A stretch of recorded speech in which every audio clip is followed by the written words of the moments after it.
quand vous avez un problème qui mérite une vraie réponse, il ne faut pas seulement faire une circulaire, il faut constituer un mini commando de responsables qui oblige tout de suite à changer les choses. Je m'efforce de faire ça. Je crois à la technique du commando et de l'action directe. Ne prenez pas action directe au sens historique du terme. Et vous avez raison. Des grandes administrations comme ça, elles vivent selon le principe du pas de vague. Le chef d'établissement, il dit pas de vague, parce que l'inspecteur d'académie préfère qu'il n'y ait pas de vague.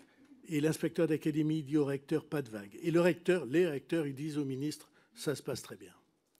C'est comme ça.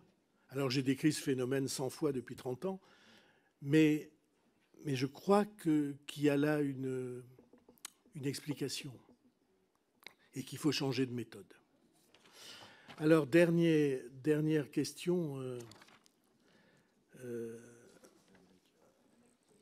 Madame Melchior, Graziella Melchior. Est-ce que c'est au président de département de faire ça? Je ne crois pas.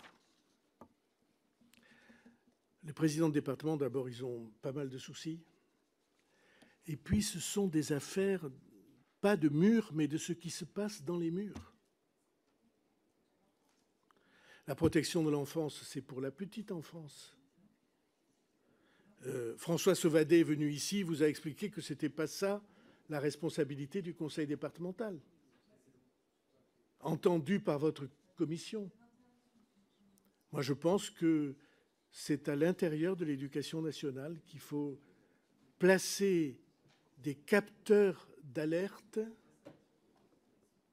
et qu'il faut être capable de faire la prévention nécessaire.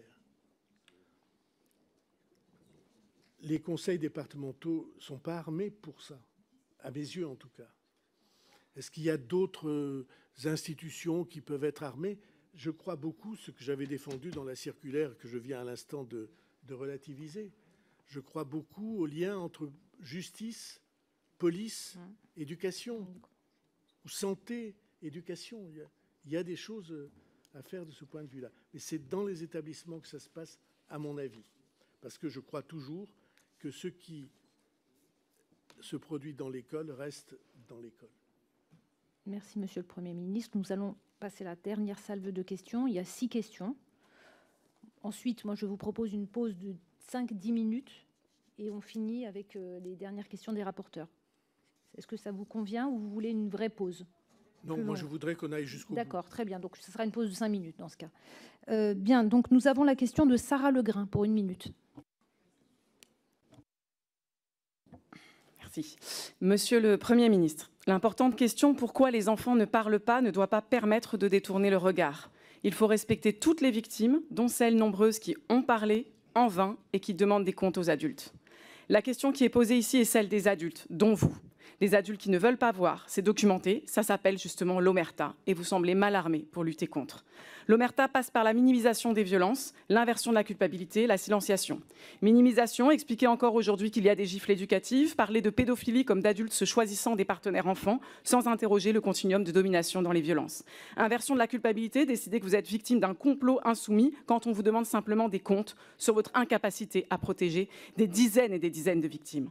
Silenciation, comme celle de votre ancien suppléant révélé par le journal Sud-Ouest. Monsieur Lacoste-Héris, le père de l'enfant qui a perdu 40% de l'audition après une gifle reçue par un surveillant de Betaram en 96, raconte que lors de son dépôt de plainte, il avait croisé votre suppléant qui lui aurait dit « Si tu n'es pas content de Betaram, tu n'as qu'à le mettre ailleurs, ton fils », comme s'il défendait une entité à laquelle on ne touche pas.